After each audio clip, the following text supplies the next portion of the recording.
BJP के राज्यसभा सांसद आदित्य साहू हमारे साथ हैं, इनसे सीधे बातचीत करते हैं। सर, बिहार में सीट डिस्ट्रीब्यूशन हुआ है फर्स्ट फेज का। इंडिया ब्लॉक के अंदर जो है आरजेडी ने 138 सीटें ली है और कांग्रेस जो है उसको 54 सीटें मिली हैं। जेएमएम के लिए सीटें नहीं छोड़ी गई है और वो सीटें नहीं छोड़ी गई जिस पे इनका दावा होता था, जैसे तारापुर हुआ, बाकी जगह हुए, तो वो सीटें नहीं छोड़ी है। तो ऐसे में एक रिफ्ट जो है, ये कहा जा रहा है कि नाराजगी है आप लोगों की तरफ से भी। कई लोगों ने कहा कि इंडिया ब्लॉक में एक दूसरे को नीचा दिखाने की कोशिश चल रही है, बीजेपी की तरफ से भी कहा गया।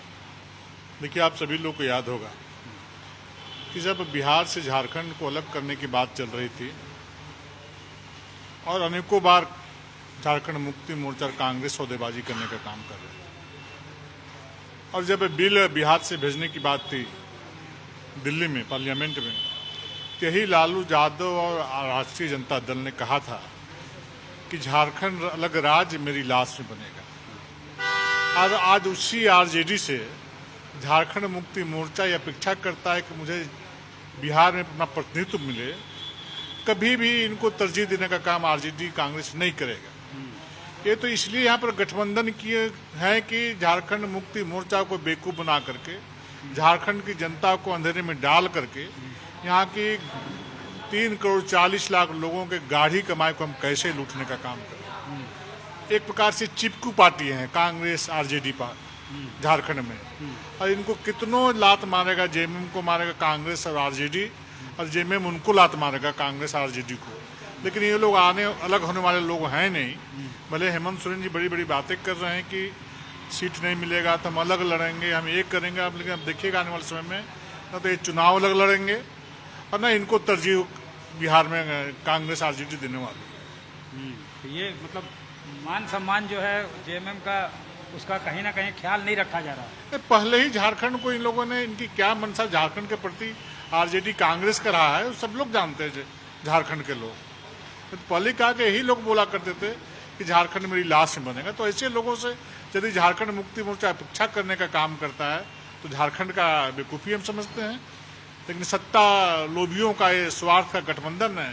सत्ता इसलिए बैठे हुए हैं कि इनको झारखंड के विकास से लेना देना कुछ नहीं है।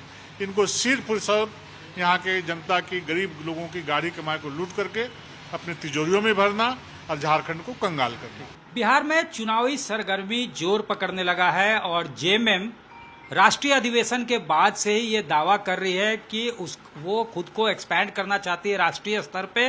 बिहार में कई सीटों पे वो चुनाव लड़ना चाहती है, कम से कम 12 सीटों पे, लेकिन अभी तक इंडिया ब्लॉक में उसे तवज्जो नहीं मिला है। इसको लेकर जेएमएम ने कहा था कि हर हाल में चुनाव तो पार्टी लड़ेगी। ऐसे में यहाँ पे किस तरह का जो है जेएमएम स्ट्रैटेजी बना रही है या फिर कैसे जो है चुनाव में जाएगी? क्या अकेले भी चुनाव में जा सकती है, जैसा संकेत मिलता रहा है? इस वक्त मनोज पांडे जेएमएम के प्रवक्ता हमारे साथ हैं। लगातार जो है डायलॉग हो रहा है, ये भी बातें सामने आई कि 138 और 54 सीटें जो हैं दोनों शेयर कर रहे हैं। बीजेपी ये कहती है कि आरजेडी और कांग्रेस कभी भी जेएमएम का भला नहीं सोच सकती है। इस तरह की तमाम बातें आ रही हैं। डायलॉग के लिए अभी तक आप लोगों को बुलाया नहीं गया है या ये कोई इंडिकेशन नहीं आया है कि आप लोगों को सीट कितना दिया जाएगा? 12 से 14 सीटों पे कौन कौन से सीट पे पहले तो आप लोग दावेदारी कर रहे हैं? देखिए, 12-13 सीटों की फहरिस्त है जो स्टेट यूनिट ने भेजी थी हम लोगों को। जैसे तारापुर वगैरह, तारापुर है, चकाई है, कटोरिया है, कटिहार है, जमुई है और भी टोटल पूर्णिया 12 से 13 सीटें हैं। इंडिया गठबंधन को जिस तरह से तवज्जो देना चाहिए था अभी तक तो वैसा नजर नहीं आ रहा है। हम किसी के मोहताज नहीं हैं। हम एक स्वतंत्र पार्टी हैं। अगर इंडिया गठबंधन ने हमें उस लायक नहीं समझा तो हमारे नेता फिर निर्णय लेंगे। हम अकेले चुनाव लड़ेंगे, पहले भी लड़ा है। हमारे एक विधायक भी हुआ करते थे वहां से। और आज की तारीख में बदलते हुए परिवेश में पूरे पैन इंडिया की बात करें तो हेमंत सोरेन से ज्यादा लोकप्रिय नेता मुझे तो कोई नहीं दिखता, और सबसे ज्यादा क्राउड पुलिंग कैपेसिटी। और बिहार में आप अनदेखा नहीं कर सकते हैं झामुमो को। अगर आप अनदेखा करिएगा, अभी भी हम आशावादी हैं, हालांकि मुझे विश्वास है निश्चित रूप से ऐसी गलती गठबंधन के नेता नहीं करेंगे, लेकिन फिर भी अगर वैसी भूल से भी भूल हुई तो उसके परिणाम सकारात्मक नहीं होंगे। आप उम्मीद लगाए बैठे हैं सत्ता हासिल करने का, हमें माइनस करके, हमारे लोगों को माइनस करके आप सत्ता के करीब नहीं पहुंच पाएंगे, ये हमारा मानना है। कांग्रेस अध्यक्ष केशव महतो कमलेश हमारे साथ हैं, इनसे सीधे बातचीत करते हैं। चुनाव बिहार में हो रहा है, लेकिन कहीं ना कहीं घमासान जो है वो झारखंड में मचा हुआ है। जेएमएम ने ये साफ तौर से कहा है कि अगर उसे तवज्जो नहीं मिली, इंडिया गठबंधन जो है, इंडिया ब्लॉक, उसको अगर तवज्जो नहीं देती है तो उसके परिणाम जो हैं वो सकारात्मक नहीं होंगे। ये बातें सामने आ रही है कि फर्स्ट राउंड जो हुआ है टिकट का डिस्ट्रीब्यूशन, उसमें 138 सीटें जो है उस पर आरजेडी लड़ेगी और 54 सीटों पे कांग्रेस। अब बीजेपी जो है वो कह रही है कि जब ऐसा व्यक्ति जो कहा था, जो झारखंड के गठन का ही विरोध कर रहा था, वो कांग्रेस और आरजेडी जेएमएम का कभी भी हितैषी नहीं हो सकता। देखिए, ये चुनाव बिहार का है। झारखंड में जब चुनाव हुआ तो हम लोग आपस में इंडिया गठबंधन के सभी साथी मिलजुल करके हम लोगों ने सम्मानजनक सीटों का बंटवारा किया और पूरी मुस्तैदी के साथ हम लोगों ने चुनाव भी लड़ा। एक दूसरे का हम लोगों ने कोऑपरेशन किया, जिसका नतीजा हुआ कि यहाँ पर हम लोगों की गठबंधन की सरकार बनी और उसके हमारे नेता माननीय श्री हेमंत सोरेन जी चुने गए और वह हमारे यहाँ अच्छी तरह सरकार अपना काम कर रही है। जहाँ तक बिहार के चुनाव का सवाल है, तो बिहार में भी जो गठबंधन के साथी हैं वो आपस में मिलकर के ये सारी चीज़ों को तय करते हैं। वहाँ जैसे हम लोगों ने यहाँ तय किया, उस तरह वहाँ साथी लोग तय करेंगे, गठबंधन के साथी, या ये हाई लेवल पर ये सारे बातें होती हैं। तो निश्चित रूप से अभी समय है, अब देखिए आगे जरूर इस समस्या का समाधान निकलेगा। आरजेडी झारखंड के महासचिव और मीडिया प्रभारी कैलाश यादव हमारे साथ हैं, इनसे सीधे बातचीत करते हैं। चुनाव बिहार में है लेकिन घमासान झारखंड में बचा हुआ है और ये जेएमएम का साफ तौर से कहना है कि उन्होंने जो लिस्ट भेजा है 13 सीटों पे चुनाव, 14 सीटों पे लड़ना चाहते हैं, उनकी मांगों को तवज्जो नहीं मिलता है, प्रॉपर जो है उनको कंसीडर नहीं किया जाता है, तो इसके परिणाम अच्छे नहीं होंगे, सकारात्मक परिणाम नहीं होगा। क्योंकि हेमंत सोरेन अब पैन इंडिया नेता हैं और किसी के मोहताज नहीं है, ये उनका साफ तौर से कहना है।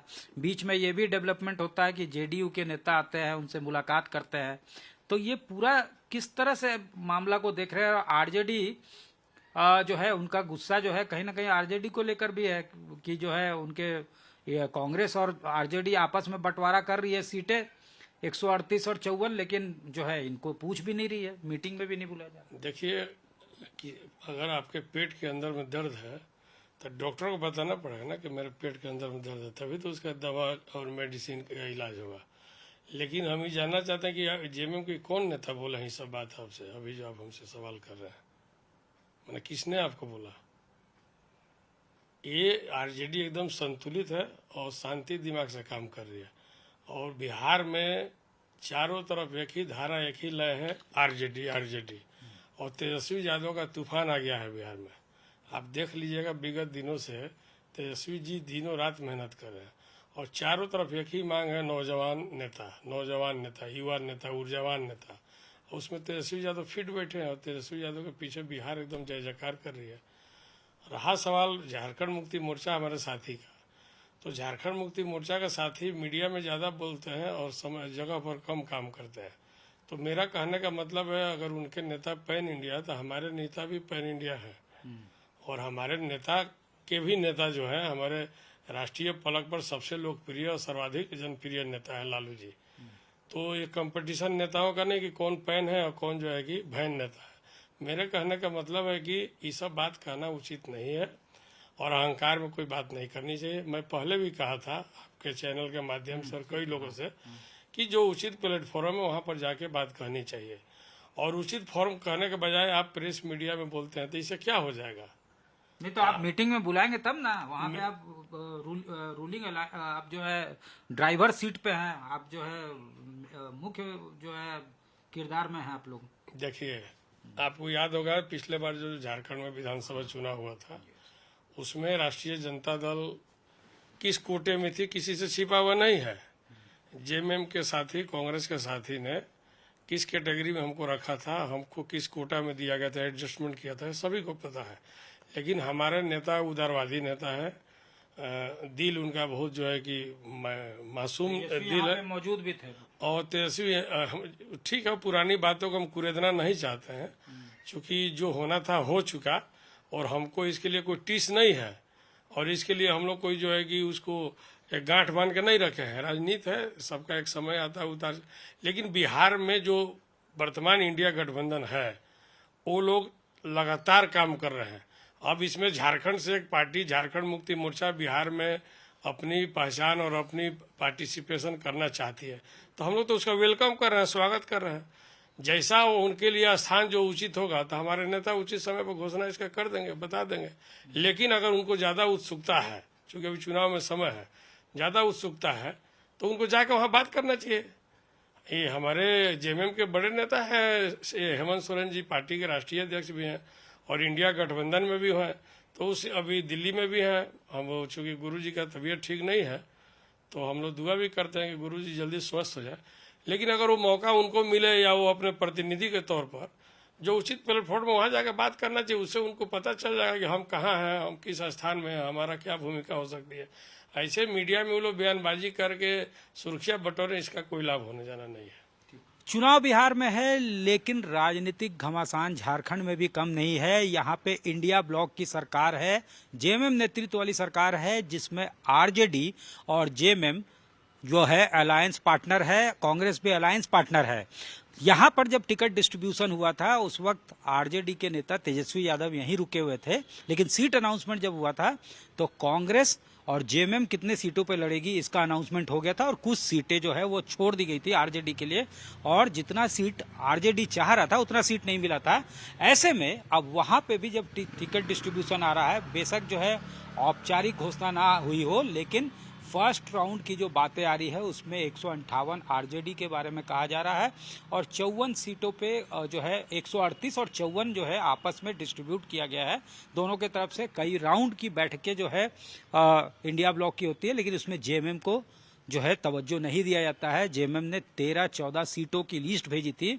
यहाँ पे जो एडजॉइनिंग जो इलाके हैं, पॉकेट्स हैं, वहाँ पे विधानसभा क्षेत्रों में उम्मीदवार खड़े करने को लेकर एक बार जेएमएम का उम्मीदवार बिहार से जीता भी था, तो तारापुर, चकई, इसके अलावा जो है झाझा, जमुई, इस तरह की सीटों पे जेएमएम अपनी दावेदारी कर रहा है। और आदिवासी बेल्ट जो है, चाहे वो पूर्णिया हो, कटिहार हो, इन इलाकों में भी जेएमएम जो है अपनी दावेदारी को पेश कर रहा है।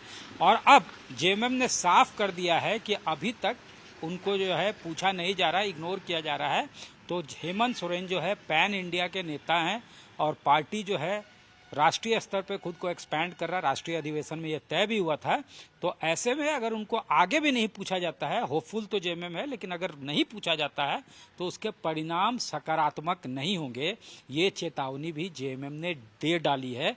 अब क्या हो सकता है, इसको लेकर स्पेकुलेशन है कि कहीं ऐसा तो नहीं है कि आरजेडी को जो है यहाँ पे सरकार में शामिल है, उसके साथ जेएमएम कोई एक्शन ले, या फिर कोई नया समीकरण राज्य में देखने को मिले आने वाले समय में। ये तमाम तरह के चर्चे जो हैं शुरू हो गए हैं, लेकिन सियासी जो खींचतान है वो दिखने लगा है, और एक दूसरे के खिलाफ जो है बयान जो है वो दिया जा रहा है। कांग्रेस बेशक जो है संभल कर बोल रही है, बीजेपी इस पूरे मामले को कहीं ना कहीं ये कह रही है इस मुद्दे पे, और कहा जा रहा है कि बीजेपी इसको जो है हवा देने की कोशिश में, बीजेपी की तरफ से कहा गया है कि जेएमएम को कांग्रेस और आरजेडी कभी भी तवज्जो नहीं देगी, क्योंकि वो झारखंड की ही हितैषी नहीं है, और झारखंड बेस्ड पार्टी है जेएमएम। तो ऐसे में उसको कभी भी तवज्जो और इम्पोर्टेंस नहीं मिलेगा, ये कहा जा रहा है बीजेपी की तरफ से। जाहिर तौर पर बीजेपी चाहती है कि रिफ्ट जो है वो बढ़े, ताकि यहाँ पे नए समीकरण बने, या फिर जो है नया डेवलपमेंट हो, ये कहा जा सकता है। बीजेपी ने ये कहा है कि यहाँ से स्टेटमेंट आया था जब झारखंड कार्व आउट हो रहा था कि झारखंड को नहीं बनने दिया जाएगा, या जो है लास्ट पे बनेगी, ये बीजेपी का कहना था। अब जो है बीजेपी इस मामले के ऊपर पूरी नज़र रखी हुई है। कुल मिलाकर यहाँ पे भी सियासी जो घमासान है वो देखने को मिल रहा है। कैमरामैन राकेश तिवारी के साथ सत्यजीत कुमार, रांची, आज तक।